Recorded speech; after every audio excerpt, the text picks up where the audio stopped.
Bienvenidos al programa número 91 de Área Protegida, que se emite por la radio online El Provincial, www.provincial.com.ar, o por la aplicación disponible para los celulares. Con el nombre de Área Protegida.patrimonio, nos pueden ubicar en nuestras redes sociales, Facebook e Instagram, y escuchar en nuestro podcast de Spotify, al cual invitamos a valorar, y en nuestro canal de YouTube, al que agradecemos que se suscriban. ¿Qué tal, Rubén? ¿Cómo estás? Muy bien, Rodolfo. Bueno, un saludo para vos, para la audiencia. Y sabemos que estamos en el mes de abril, que es el mes en que el 18 de abril UNESCO, a través de ICOMOS Internacional, celebra el Día Internacional de Monumentos y Sitios. Claro. Es una celebración que ya en programas pasados estuvo Gaby Santibáñez en nuestro Tal cual. programa para hablar sobre esa celebración que es de carácter internacional. Cada país, cada Estado miembro, mejor dicho, cada Estado parte, eh, realiza algún tipo de actividad para la celebración de este día. Y bueno, nosotros el 18 de abril hicimos conjuntamente con la Universidad de Morón, en la sede que tiene en Buenos Aires, en Lima al 200, bueno, y ahí participaron especialistas, y Comos tiene eh, por norma cada año poner un lema. Bueno, todos los años van cambiando, pero este año se llama Patrimonio Resiliente ante Desastres y Conflictos, Preparación, Respuesta y Recuperación. Una temática que está alineada al cambio climático, obviamente. Claro. Este, bueno, si podemos pasar la entrevista, el cierre, la conversación que tuvimos con autoridades de la Universidad de Morón y autoridades de ICOMOS, así ya vamos cerrando este ciclo de celebración. Estamos acá en la sede de Buenos Aires de la Universidad de Morón. Bueno, es un cierre para área protegida. Estamos con el director de la carrera de arquitectura de la Universidad de Morón y con Juan Alonso, con Caro Quiroga y con Marcela Clot, vicepresidenta del Comité Argentino de ICOMOS. Bueno, nosotros estamos en este momento tratando de hacer un cierre, unas palabras de reflexión sobre lo que ocurrió hoy, que fue un encuentro concurrido, tanto en forma presencial como en forma virtual, fue un encuentro híbrido. Así que, Alejandro, te dejo para que digas unas palabras que te interesen comentar a la audiencia de Área Protegida. Bien, sí, realmente después de estas charlas, de estas conferencias, de estas disertaciones, desde distintos puntos de vista, pero todos estaban sobre la misma temática, lo que me deja a mí es una generación en la conciencia, ¿no?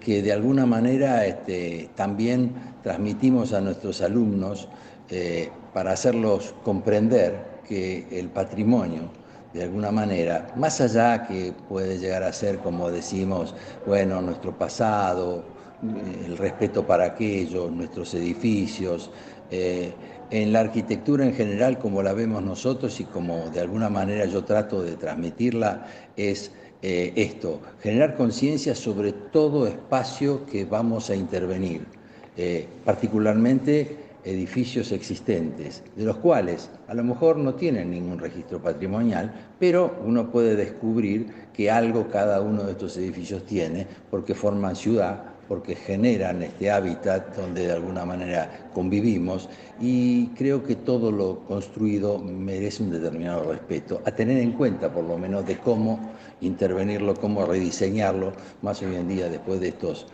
pospandemia, como hemos tenido, que las partes de la ciudad han empezado a mutar y a cambiar o a quedar un poco fantasmas, porque importantes usos han desaparecido, como en los centros de la ciudad, etcétera, y que hay mucha superficie construida que algo va a haber que transformar y que ciertamente esto es una tarea interesante, ¿no? Y muy importante. Por eso creo que la conciencia que generan estos encuentros lo tomo como, rescatándolo como realmente algo muy, muy, muy importante. Muchas gracias, Alejandro. Estamos ahora con Carolina Quiroga, subdelegada de la región pampeana metropolitana de ICOMOS, que aparte de ser disertante, es autoridad regional, así que te pedimos una reflexión tanto a vos, Caro, como a vos, Juan. Muy bien. Bueno, primero, en mi carácter de autoridad regional, me gustaría celebrar este encuentro, agradecer a la Universidad de Morón por este valioso. A ver, fue un tema crítico, un tema dificultoso, esto de los conflictos, pero también creo que mostró, especialmente pensando en el futuro, ¿no? O sea, la Universidad de Morón nos representa justamente el futuro de cada estudiante que transita por aquí, el valor que tienen estos conflictos, estas situaciones difíciles para que el patrimonio salga fortalecido. Eso, desde la autoridad, agradecer especialmente a la Universidad de Morón. Desde lo que hemos presentado, que no está desvinculado, este libro Patrimonio Postpandemia, también que una de las conclusiones más importantes fue cómo podemos, en línea de lo que dice aquí Alejandro, cómo podemos revisar esas cuestiones que hemos detectado como conflictivas, ¿no? O sea, qué potencial tiene el patrimonio, especialmente ahora me dirijo, hablamos de muchas cosas, pero a esto que amamos que son los estudiantes de la facultad. ¿Cuántas posibilidades tenemos? O sea, justamente este edificio nos muestra muchas. Y que otra cosa que nos mostró la pandemia es, en línea con celebrar este cumpleaños hermoso de la Carta de Venecia, es cómo, por suerte, nos hemos expandido de pensar el patrimonio solamente como lo valioso, lo antiguo, lo intocable, y pasar a pensar el patrimonio como el futuro, la intervención, la rehabilitación, retomar el pasado para transmitirlo al futuro, ¿no? Así que bueno, creo que ahí está también la resiliencia del patrimonio, cuando podemos comprender el carácter, lo valioso también desde el campo del proyecto. Así que bueno, le paso. Sí, me sumo a lo que decía Caro en relación sobre todo del eje temático del evento. Esta idea que se habló mucho sobre la complejidad del tema de la resiliencia y de los desastres y los conflictos, creo que de alguna manera todas las disciplinas humanas están encaballadas y están yendo hacia ese lugar, ¿no? El mundo se está volviendo cada vez más complejo y cada vez más conflictivo, y creo que por lo menos desde la arquitectura, que es de alguna manera lo que nos convoca, la mirada patrimonial es conciliadora con buscar esos elementos que faciliten salir de esos conflictos, salir de esos desastres en términos sustentables, en términos de reuso, en términos de historia, en términos de identidad y en términos sobre todo de inclusión, que creo que es lo que nos está afectando hoy en día, ¿no? Uh-huh. Gracias, Juan, por la reflexión. Juan junto con Caro estuvieron a cargo de la exposición sobre la presentación del libro Postpandemia, y bueno, fue realmente muy, muy interesante, muy valioso el aporte. Bueno, nos quedan entonces las palabras de Marcela Clot, vicepresidente del Comité Argentino de ICOMOS. Bueno, muchísimas gracias y muy feliz de haber terminado esta jornada que me ha resultado sumamente enriquecedora, no solo por las temáticas abordadas, sino también por el expertise de los profesionales que han participado. En todos los casos había que lidiar con un tema bastante complejo para abordar, como son los desastres y los conflictos, y cómo el patrimonio se puede preparar, puede dar respuesta y se puede recuperar de, lamentablemente, resultados negativos que están teniendo varias de las actividades humanas. Se ha abordado el tema del cambio en la emergencia climática, con lo que es sabido que que ese avance está repercutiendo en gran medida en distintas zonas sobre los patrimonios, y cómo esa conciencia de esa realidad y ese avance nos tiene que impulsar más que nunca a trabajar sobre el patrimonio antes de que sea tarde y que la situación sea irreversible. Así que agradezco especialmente a la Universidad de Morón, al director de la carrera de arquitectura, Alejandro Albistur, y todo su equipo y todo el personal de la universidad que ha colaborado para que esta jornada sea realmente muy fructífera y muy positiva. Y no quiero dejar de mencionar especialmente a la cantidad de estudiantes que se ha sumado, tanto en forma remota como en forma presencial, también con sus inquietudes y sus preguntas. Esto nos da mucha fortaleza y mucha energía para seguir avanzando en temas relacionados con el patrimonio, y debido al acuerdo que tenemos desde ICOMOS con la Universidad de Morón, ya hemos decretado que esta es la primera de muchas otras actividades que van a venir. Así que gracias a todos, ha sido una jornada espléndida. Bueno, gracias Marcela por tus comentarios, y también de mi parte reiteramos el agradecimiento a la Universidad de Morón por la posibilidad de hacer este encuentro académico relacionado con el Día Internacional de los Monumentos y Sitios.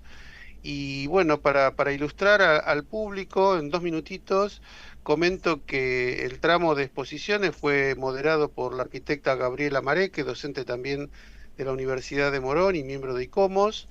Y bueno, los temas que se abordaron fue llamado a la acción, una campaña global para incorporar soluciones culturales en la política climática, por la arquitecta Angélica Arias de Ecuador, en el marco de la celebración de los 60 años de la Carta de Venecia.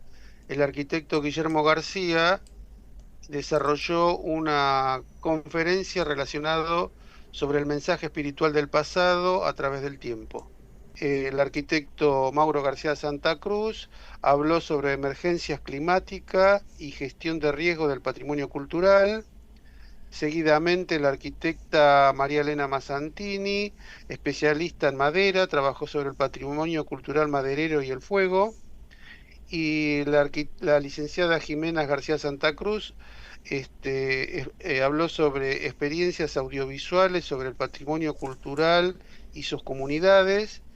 Y finalmente, la arquitecta Carolina Quiroga, junto con el arquitecto Juan Alonso, presentaron el libro Patrimonio Postpandemia. Así que con todas estas intervenciones, más el intervalo de debate que hubo, fue una jornada muy enriquecedora. Así que bueno, reiteramos el agradecimiento a la Universidad de Morón, especialmente a Alejandro Borraquia, a Alejandro Albistur y todo su equipo, que nos han permitido expresar la participación de todos estos profesionales especialistas en la temática.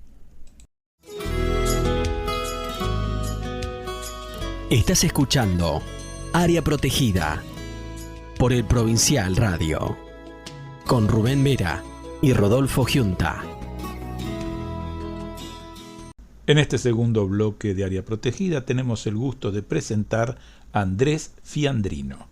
Es arquitecto por la Universidad Nacional de La Plata, especialista en higiene y seguridad en la industria de la construcción y magíster en desarrollo sustentable. Ha sido coordinador de la Subcomisión de Salud, Seguridad y Universidades Sustentables del Consejo Interuniversitario Nacional desde el 2003 hasta la actualidad, director general de Construcciones y Mantenimiento de la Universidad Nacional de La Plata entre 1987 y el 2003, director de Higiene, Seguridad y Desarrollo Sustentable de la Universidad Nacional de La Plata desde el 2009 a la fecha, consultor BID Fomin UOCRA en temas de formación en salud y seguridad de pymes desde el 2004 al 2011.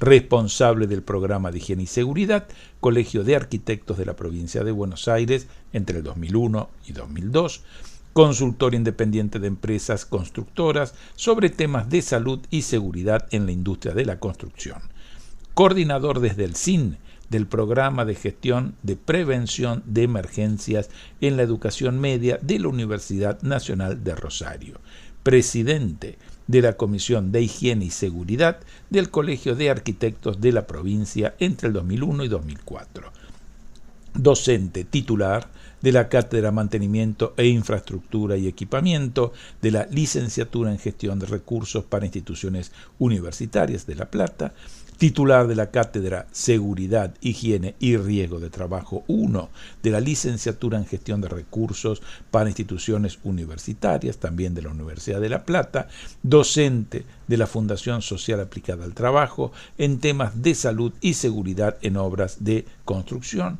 coordinador del Programa Único de Evacuación de Edificios Universitarios en el marco de un acuerdo en las paritarias nacionales con los gremios docentes, dictándose un total de 330 cursos en universidades nacionales, entre otros, curso Higiene y Seguridad para obras de construcción y cursos sobre higiene y seguridad para obras de restauración. Director de Investigaciones Aplicadas a la Salud y la Seguridad y a la Gestión Ambiental. Director de la Red Iberoamericana de Gestión Ambiental de la Universidad de Costa Rica, Autónoma de Madrid, Santa Catarina en Brasil, del Litoral y de La Plata. Evaluador de proyectos de investigación, miembro de jurado y evaluaciones de concursos no docentes, expositor en congresos, jornadas y demás. ¿Qué tal, Andrés? ¿Cómo estás? Muchísimas gracias por acompañarnos en Área Protegida. Muchas gracias, Rodolfo. Bueno, buenas tardes a todos. Buenas tardes, Andrés. Te mando un abrazo, saludo a la audiencia también. Y también celebro que estés con nosotros en Área Protegida y realmente para nosotros es una enorme satisfacción contactar con vos porque, bueno, sabemos que vos tenés un rol importante en el SIN, que es el Consejo Interuniversitario Nacional, que agrupa a todas las universidades nacionales. Y bueno, este año justamente se celebran los 60 años de la Carta de Venecia, que es un documento fundacional de ICOMOS, y que la Carta de Venecia, entre tantos temas que tiene que ver con un documento casi doctrinario de lo que es la conservación, este año ICOMOS ha propuesto trabajar sobre aspectos del cambio climático. Andrés, nosotros sabemos que vos tenés un rol importante que articula todas las universidades. ¿Por qué no le comentamos al público primero qué es el SIN y después un poco de tu trabajo, ¿no? Que tiene que ver con la realidad universitaria, con la sustentabilidad y bueno, de ahí iremos derivando los temas de conversación. Charla. Bueno, te comento, el SIN, que es el Consejo Interuniversitario Nacional, es digamos, el consejo donde se reúnen los rectores de las universidades nacionales de gestión pública. Uh-huh. Y bueno, el objetivo es muchas veces implementar políticas de todo tipo de educación y de lo que esté en ese momento, ponerse de acuerdo un poco todas las universidades para llevar adelante determinados temas en forma conjunta. Funciona en Buenos Aires y obviamente al ser de universidades te imaginarás que abarca la totalidad de los temas de las distintas disciplinas o áreas como investigación, el área académica, el área de extensión, de gestión de las universidades. Así que abarca todos los temas. Dentro de todo ese contexto, ya el año pasado cumplimos 20 años que se formalizó una subcomisión. Uh-huh. ¿Por qué es una subcomisión? Porque, bueno, las comisiones dentro del SIN las dirigen los rectores. Entonces hay comisiones de extensión, de relaciones institucionales, de relaciones internacionales, académicas, legales, etc. Dentro de la comisión de relaciones institucionales se constituyó la subcomisión de Higiene, Seguridad y Gestión Ambiental de las universidades. A partir de ahí, bueno, prácticamente te diría que fue una de las primeras que surgió en ese momento en el CIM. Y bueno, comenzó con higiene y seguridad, porque en ese momento era lo que estaba iniciándose y bueno, obviamente nadie sabía cómo se debía armar, cuáles eran los alcances, y etcétera. Así que toda la primer parte, digamos, del trabajo de la comisión, los primeros años, se refirió a higiene y seguridad. E inmediatamente después se fue incorporando la parte ambiental Claro.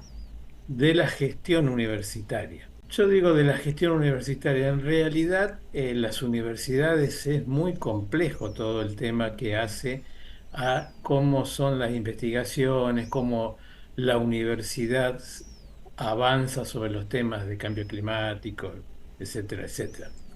Eh, yo tenía un presidente de la universidad, yo trabajo en la Universidad de La Plata, que decía que esto es una anguila muy difícil de agarrar.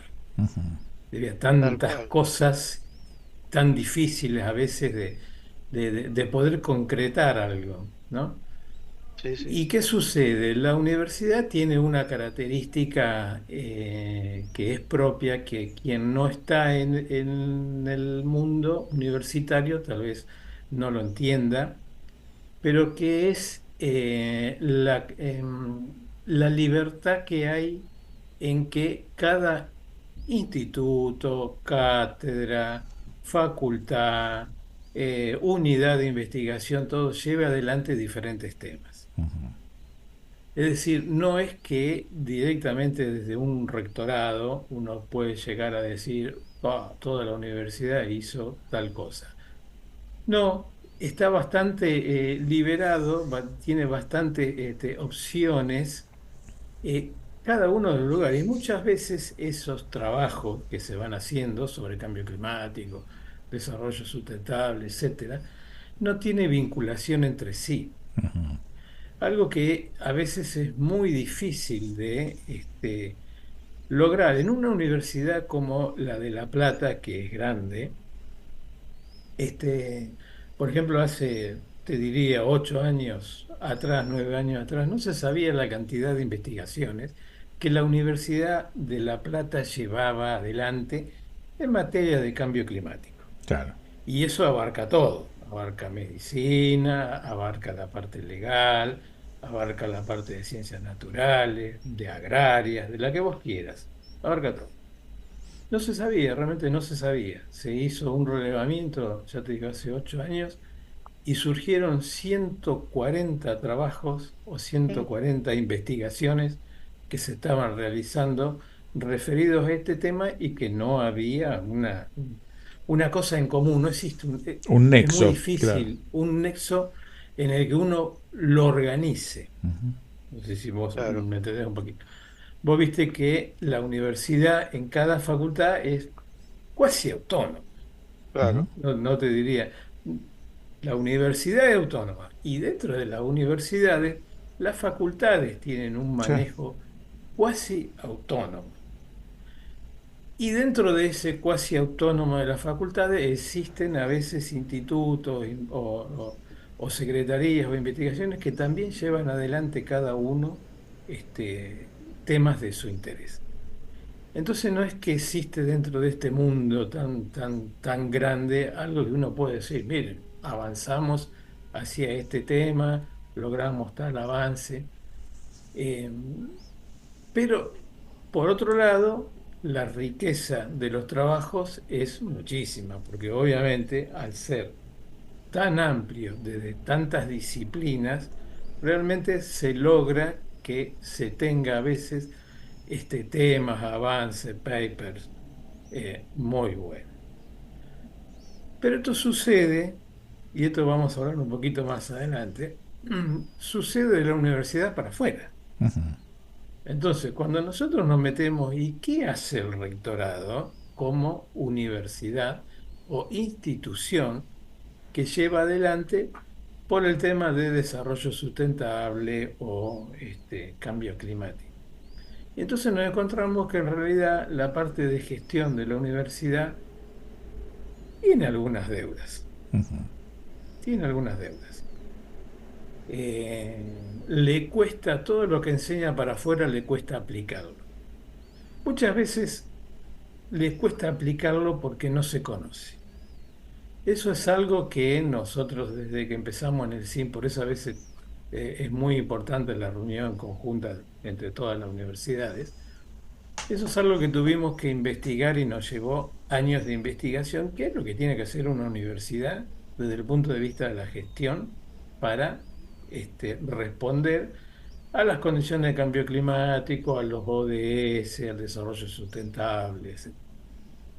Se han hecho reuniones internacionales, una de las cuales fue acá en La Plata, otra en Mar del Plata, jornadas nacionales de charlas académicas de otras universidades, sobre todo de habla hispana, que venían y contaban alguna experiencia, y todo era muy, muy difícil de poder decir esto es así.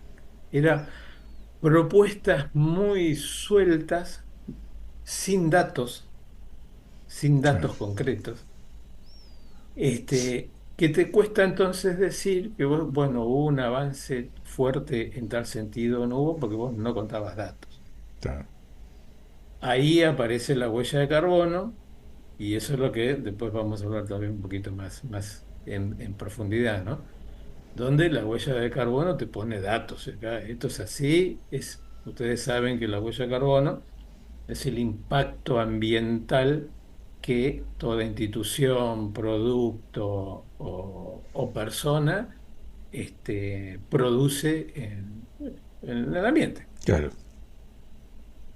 Em, Eso nos llevó muchos años a ver, nos llevó muchos años a ver, hoy creo que lo sabemos, hoy creo que lo sabemos. Y de cualquier forma, a veces es muy difícil entrelazar las dos cosas, la gestión universitaria en sí, con toda la propuesta que tienen las universidades desde el punto de vista, insisto, de investigación, de extensión. Porque, por lo que te comento de esta cuasi autonomía. Incluso te digo más, cuando se hizo ese relevamiento en la Universidad de La Plata, era increíble, había hasta temas que se repetían Ah, Claro. ah, en distintos institutos, en distintas facultades, tal vez hasta con el mismo ente aglutinador Sí, con el que sí. con el que hacían los trabajos. Claro, y a veces es muy difícil dos institutos dependientes de dos facultades distintas que logren ponerse a veces de acuerdo en claro. llevar Claro, adelante un tema en donde tienen visiones distintas. por supuesto.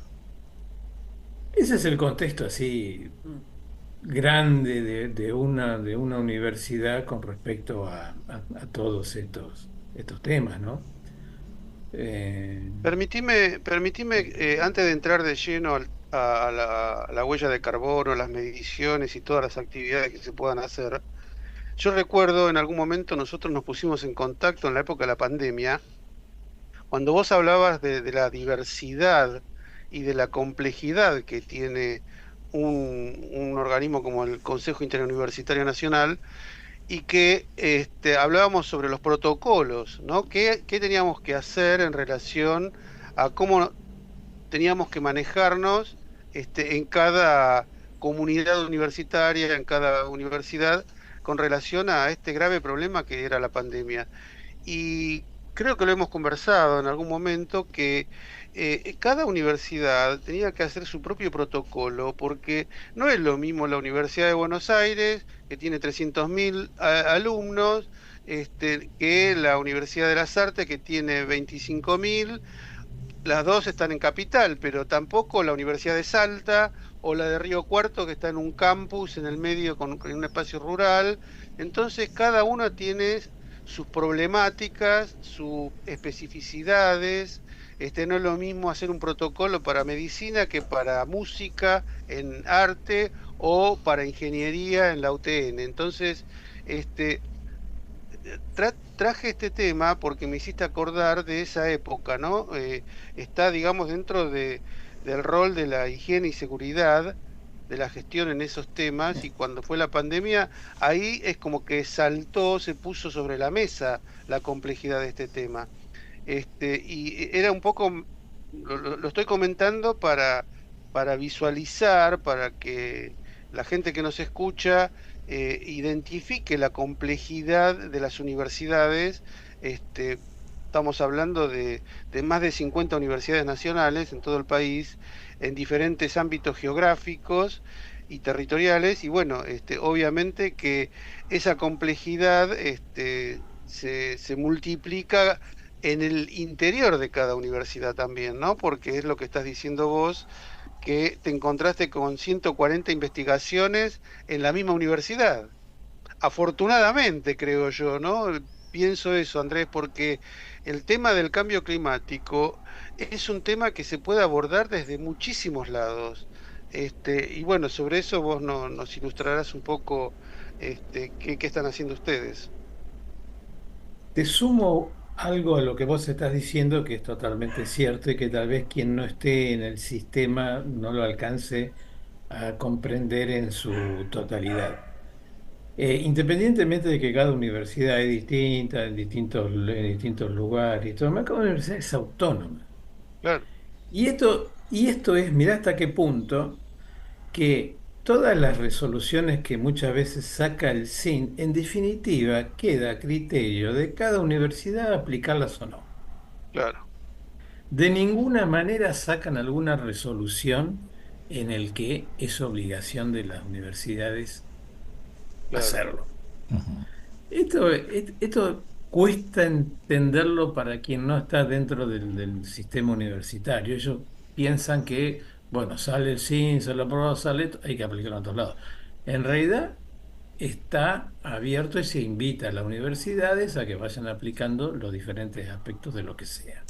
Digamos que Pero en última, tiene más la categoría, por así decirlo, de recomendaciones. Digamos que después la aplican o no, es decir, como tal, es decir, no tiene una situación, digamos, de necesariamente implicar la actuación del otro, ¿no? Es decir, no es vinculante. exactamente, son recomendaciones o acuerdos Ujú. generales entre los diferentes rectores que dicen, bueno, vamos a tal situación, la vamos a implementar de tal manera. Y Ajá. después cada universidad la puede implementar o no, Bien. de ninguna manera. Queda a criterio. Incluso los cambios que hay en cada universidad lo implementa de acuerdo a su, como decía Rubén, de acuerdo a su estructura, al lugar donde está, a la forma de gestionar. Eh, Montones de requisitos que cada uno lo decide en ese momento. Lo de la pandemia es como vos decís exactamente. La cantidad de protocolos, yo nunca en mi vida he hecho tantos protocolos como durante la pandemia. Yo he soñado hasta con los protocolos y encima se iban cambiando, se iban proponiendo, cada vez más complicados, se hacían cada vez Sí, más sí, sí, complicados. Con mucha intervención de los gremios docentes y no docentes, por claro. supuesto. Pero en definitiva, después cada universidad implementaba el protocolo más acorde a su idiosincrasia. Sí, sí, sí, Que podía ser el que vos le habías mandado. Lo que era importante era que vos le propusieras una base y que a partir de ahí cada uno tome esa base o lo cambie totalmente. claro, Eso es con todo. Eso sucede exactamente lo mismo con la parte ambiental. claro, ¿Eh? Entonces uno le dice, este es el camino, le da una orientación para que pueda trabajar.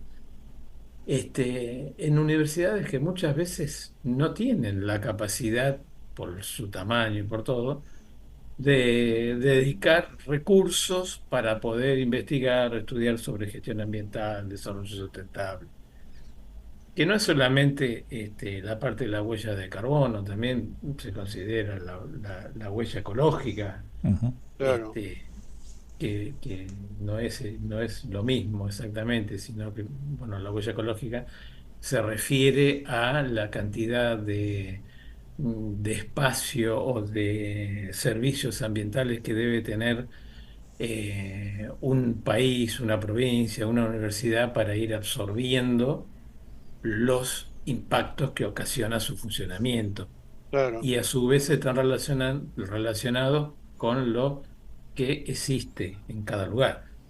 Por un lado, no sé si me alcancé a explicar bien, pero la idea Sí, sí, es, sí, se entiende. ¿entiende bien? Bien. Sí, sí, sí, Ustedes saben, a nivel mundial, estos indicadores nos dan negativos. El planeta Tierra no alcanza los recursos naturales que tiene para mantenernos a todos. claro, ¿Tá? Evidentemente, si nos mantenemos es debido a la gran desigualdad que hay, la gran cantidad de pobres que no consumen ni hacen exactamente lo mismo que los Estados Unidos, por ejemplo. claro, Si todos claro. fuéramos Estados Unidos, el planeta hubiera estallado. Ya. Sí. Entonces, Vos sabés que sí, sí. permitime comentarte algo al respecto. Hay como unos simuladores de huella de carbono, del impacto que uno hace de pronto en la vida cotidiana, ¿no? Porque cada uno, cada familia es un mundo y tiene consumos de electricidad, generación de residuos. Bueno, y yo hice como un autotest y me daba re mal. Te digo que yo estoy como entre los más, eh, digamos, como es que generan fuerte impacto sobre el ambiente. Eso. Pero es así como decís, ¿no? Acompañan a Área Protegida el Comité Argentino de ICOMOS, Consejo Internacional de Monumentos y Sitios, organismo que trabaja por la conservación, protección y valoración de los monumentos y sitios de valor patrimonial, y el Comité Argentino de ICOM, Consejo Internacional de Museos, organización no gubernamental que establece estándares profesionales y éticos para las actividades de los museos. CICOP, Centro Internacional para la Conservación del Patrimonio, organización no gubernamental que desde hace 30 años trabaja en pos del conocimiento y conservación del patrimonio cultural. Ya estamos en el tercer bloque de Área Protegida. Nos acompaña, en este caso, Andrés Fiandrino. Bueno, con lo que estábamos recién conversando, Rubén, de que hiciste tu huella de carbono, seguramente debes comer muchos asados. Vamos a tener que hacer algún apriete ahí. Qué pena. Eso está generando Bueno, muchos residuos. sí, bueno, sí, sí, sí, los voy a invitar a los dos a comer un asado acaso. Está bien, ya que después tratemos de todo excedernos así, vamos todos juntos. Bueno. Pero hay una cosa muy interesante que, a pesar de, seguramente vos, ese indicador te lo compara con un argentino medio, ¿no? Entonces te dice, bueno, el argentino medio emite, son 5, ¿no?, toneladas de CO2 anual, 5,71 toneladas de CO2 anuales. Eso te lo va dando precisamente por lo que vos decís, por el consumo de electricidad, el consumo de transporte, la Claro, comida, los residuos y todo eso.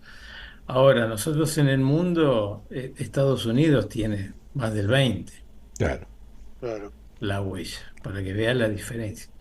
Y esto también trae a colación algo muy interesante que son los servicios ambientales, algo que es relacionado con el cambio climático y todo lo demás, que es realmente cómo se compensa a aquellos países que realmente tienen una huella de carbono muy grande y no tienen el suficiente, los espacios productivos necesarios para absorber. Claro. Entonces empiezan a aparecer los servicios ambientales que deberían aquellas aquellos países que tienen más, Brasil, por ejemplo, que tiene su Amazonas, y que absorbe o tiene Claro. para vender a Estados Unidos parte de lo que emite Estados Unidos. Entonces se debería compensar pagando Estados Unidos a Brasil el exceso que tiene ellos y que lo compensa Brasil a costa de otras cosas. Claro. Sí, sí, sí.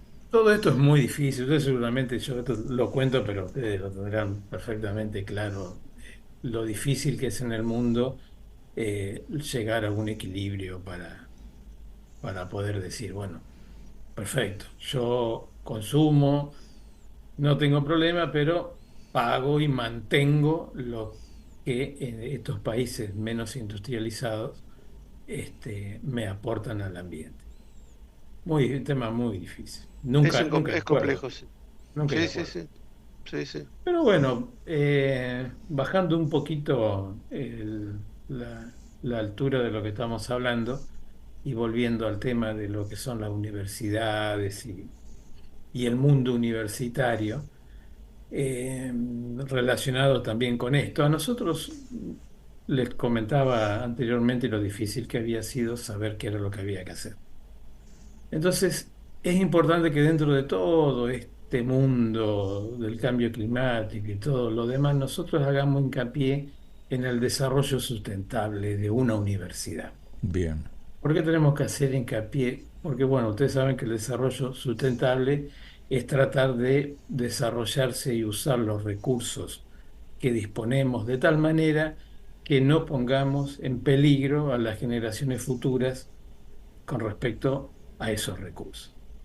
Entonces, acá tenemos un marco importante para decir, bueno, dentro de esto, nosotros en qué tenemos que hacer hincapié. Bueno, entonces tenemos que hacer hincapié en qué recursos usa una universidad para gestionar y de qué manera los usa. Eso es precisamente un indicador muy importante, es la huella de carbono. Claro. ¿Sí? Entonces yo en la huella de carbono sé cuánto gasto, bien determinado, en primera instancia, cuánto gasto de los recursos, hablando de energía eléctrica, Bien. hablando de gas, hablando de transporte, hablando de los aires acondicionados. Eh, el agua no entra, después voy a hacer una mención al agua, pero en la huella de carbono el agua en este momento no está, no entra dentro de la huella de carbono. Con todo ese gasto que una universidad hace para funcionar, luego se lleva a indicadores ambientales o se lleva a la parte ambiental en el que yo entonces puedo decir que todo esto que yo consumo implica que estoy emitiendo a la atmósfera determinada cantidad de CO2, Bien. de gases efectos invernaderos. Ujú. Y ahí tengo datos, yo tengo todos los datos ahí. Yo lo hice en el 2019, la huella de carbono de la Universidad de La Plata, que después la llevamos a otras 20 universidades, desde el SIN guiamos a otras 20 universidades y lo hicieron. Pero en su momento tengo el consumo absoluto de dónde se gasta, cuánta electricidad se gasta, cuánto combustible se gasta, si sea diésel o nafta, cuántos metros cúbicos de gas también se gasta. Ujú. Y lo interesante de la huella es que te pone límites. Vos decidís los límites que le pones. ¿Por qué es importante? Y bueno, porque si no, esto sería totalmente abierto. Y estamos hablando nada más que una huella de carbono institucional. ¿Tá? ¿Por qué te hago este comentario? Porque hay huella de carbono de productos, bueno, de instituciones o de personas. O sea, yo podría sacar en la Universidad de La Plata cuál es la huella de carbono que me lleva para ser un arquitecto. Ujú. ¿Tá? Sí, sí. O cuál es la huella de carbono que me lleva para ser un médico. No es de eso de lo que estamos hablando. No nos metemos ahí. Nos metemos cuál es la huella de carbono para que la universidad funcione, Bien.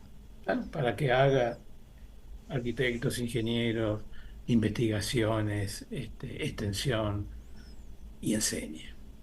Eh, ese contexto en el que yo defino que voy a hacer esa huella, digo también que esa huella está dentro de lo que la universidad es propietaria.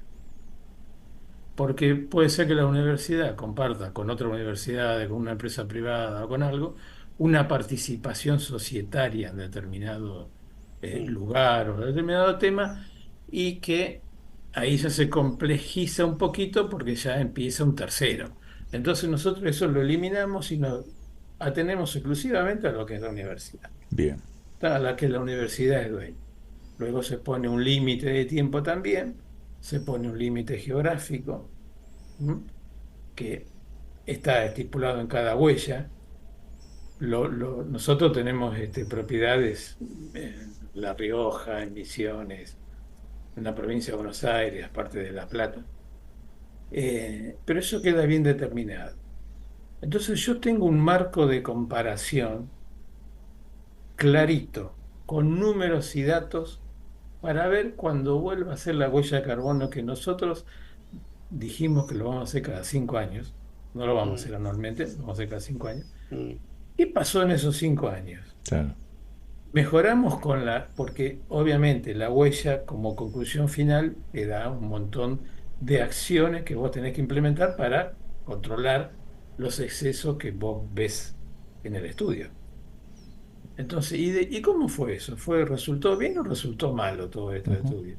¿Cuánto nos dio? Obviamente eso, para que en un organismo tan vivo como es la universidad, con tanto movimiento de alumnos que por ahí suman muchísimo, por ahí bajan, esta huella se relaciona per cápita con la cantidad de alumnos, con la cantidad de docentes Claro, claro. y no docentes. Entonces después puede seguir creciendo, pero siempre va a estar relacionada con un indicador per cápita. En esto se me ocurre, Andrés, algunas preguntas para hacerte.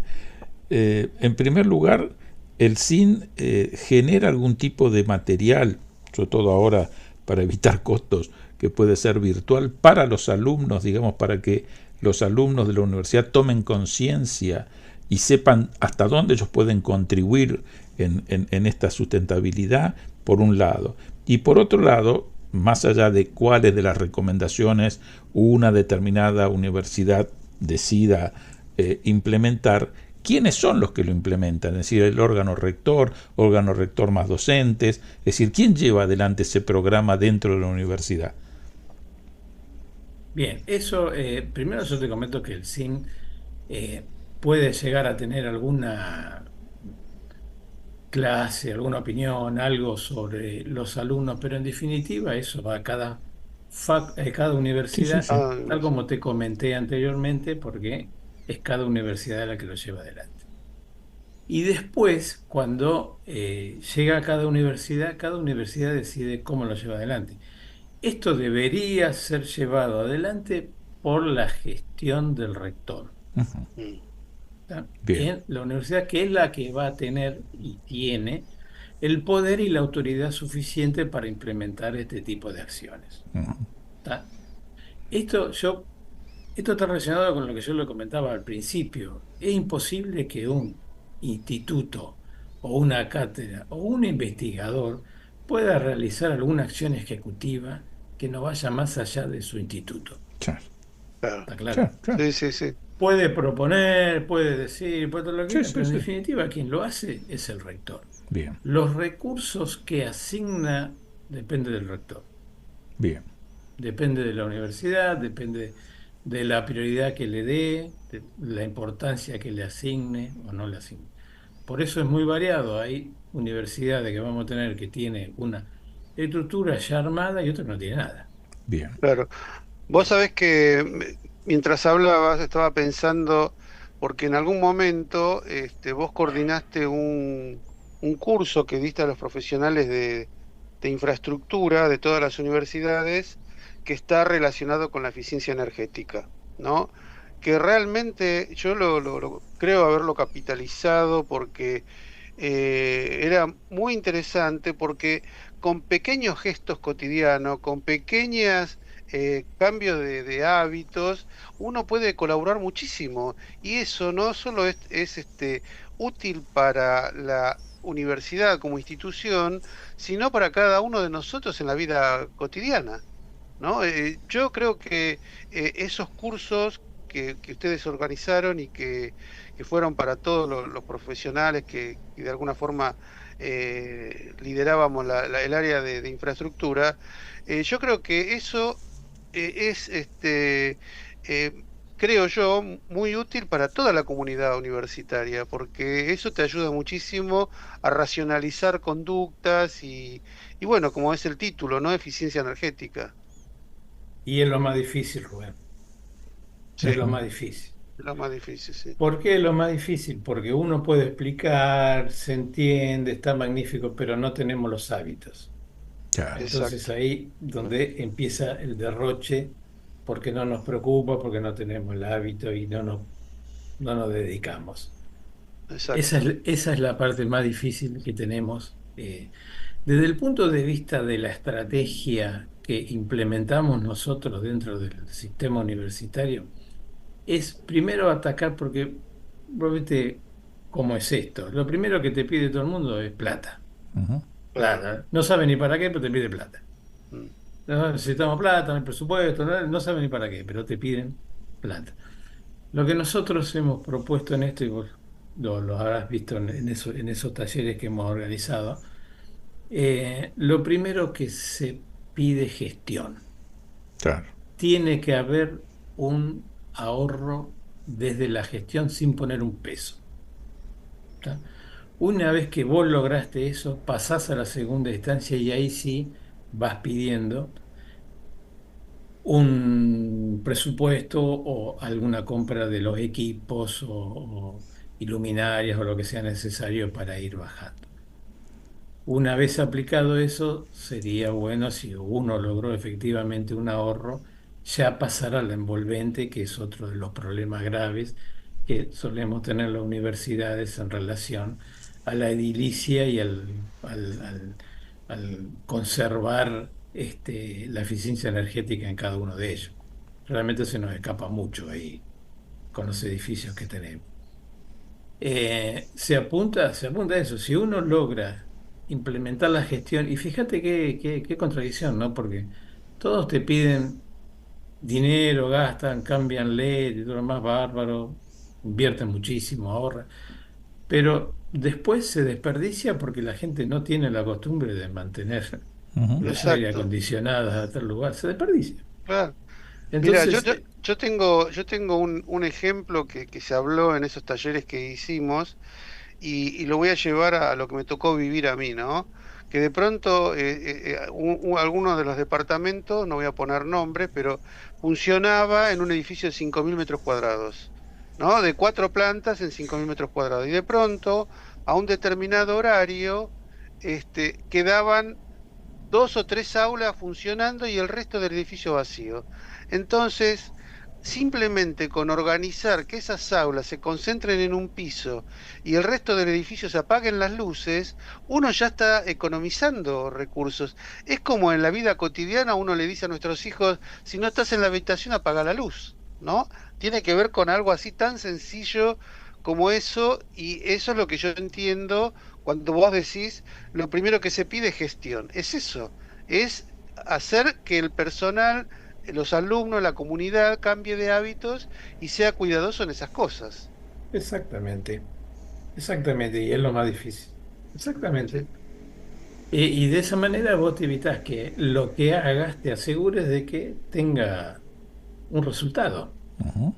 Porque si no te vas a gastar un montón y vas a seguir gastando. Vas a claro, invertir un montón, pero vas a claro, seguir gastando y derrochando porque en casa lo hacemos, pero en un edificio público no. claro. Sí, Un tema que ahí tenemos. pasan dos cosas, ¿no? Es decir, que lamentablemente no siempre uno se apropia del espacio público o de lo público como que nos pertenece a todos, es decir, se tiene más la idea de que hago lo que sea porque no pertenece a nadie. Y por otro lado, este cambio que decís vos, que en última instancia estos cambios de hábitos son cambios culturales, son muy lentos, ¿no? Así como uno está acostumbrado al cambio tecnológico que es rapidísimo y vertiginoso, el cultural es de una lentitud ¿no es cierto?, lleva mucho más esfuerzo y tarda más en el tiempo. Son generaciones. Por eso. Yo recuerdo haber dicho esto que vos estás diciendo con un superintendente de riesgo del trabajo. Yo le dije, estábamos en una reunión y le dije, yo creo que nos va a llevar 20 años, más o menos, lograr en las universidades que haya un cambio que se note en la parte de higiene y seguridad, ¿no? Casi me mata. Sin embargo, yo creo que llegamos a 25 y todavía nos falta un montón. Exactamente. Claro. Tal cual. Porque es lo que vos decís, Rodolfo, son cambios, ¿viste? Desgraciadamente, hay mucha gente, muchos funcionarios que piensan que vos en una universidad bajás la línea y ya automáticamente ya está todo el mundo haciéndola. Y nada que ver, por lo que te decía, como es el sistema universitario. Y nada que ver. No es así, es con consenso, la parte de ambiente es exactamente igual. Esto se logra con consenso, hay que hablar con las autoridades, con la gente, ponerse de acuerdo, ver qué es lo que quieren, cómo lo proponen y seguir adelante. No se puede manejar como una empresa privada en el que vos bajás la orden tácita y automáticamente todo se empieza a aplicar porque si no la aplicás te echan. Esto no es así, totalmente diferente. Tiene una ventaja y una desventaja. La ventaja es que vos lo charlás y de momento que hay consenso se va aplicando. La desventaja que tiene es que en el sistema universitario cada 4 años te cambian las autoridades. Claro. Exacto. Con lo cual el que viene te puede tirar abajo todo lo que estuviste haciendo durante 4 años o viceversa. No hiciste nada y de golpe aparece. Más la complejidad que una comunidad universitaria está el personal de gestión, el no docente, los alumnos, y todo eso hace que no necesariamente tiene que haber conflicto, pero hay intereses encontrados de alguna forma, ¿no? Y alinear todo eso, como decís vos, con una política de gestión clara, de pronto se desmonta en la próxima gestión, con otras elecciones. Estamos, Andrés, en los últimos minutos, digamos, lo cual siempre lamentamos con Rubén porque quedan tantos temas por tratar, pero justamente lo que no quisiera, si tenés algunas conclusiones, reflexiones o instancias como para compartir con la audiencia, que lo puedas hacer. No, dentro de lo que ya te digo, el mundo universitario, lo que hablábamos recién, el tema del consenso es básico para llevar adelante cualquier cosa que vos quieras instrumentar. Y por último, me gustaría hacer una mención. Hablamos de higiene y seguridad, que habíamos empezado así.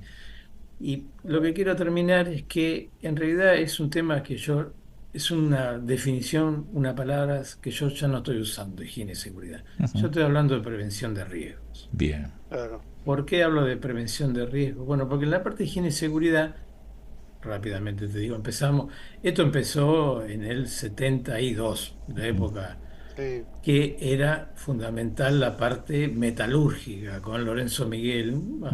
No sé, ustedes son más jóvenes, pero no te creas. Lorenzo Miguel era... No, estamos ahí. No te creas. Estamos ahí igual. Estaba terminando la secundaria. Era higiene y seguridad industrial. Claro. Después pasó a llamarse higiene y seguridad ocupacional. No, perdón, laboral antes que ocupacional. Entonces ya no era industrial, era para toda la parte laboral. Después pasó a llamarse higiene y seguridad ocupacional, donde ya empezaba a entrar diferentes personas que no estaban en el trabajo, pero que ingresaban. Y yo ahora digo prevención de riesgo porque es higiene, seguridad y ambiente. Claro. Porque muchos de los problemas que puede ocasionar una mala gestión de higiene y seguridad afectan al ambiente.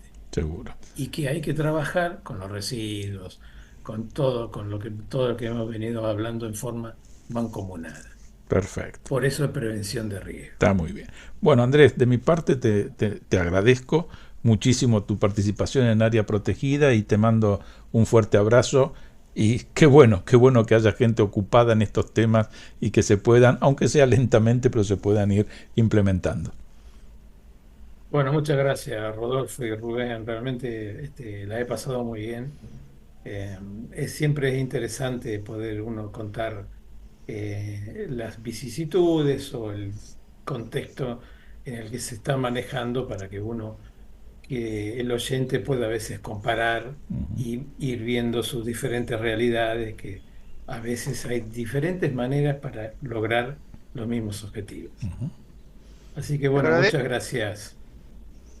Sí, sí, por supuesto, y gracias a vos, Andrés, por la participación y porque, bueno, diste un panorama muy clarificador y complejo también, porque también es interesante que el público entienda la complejidad de las universidades.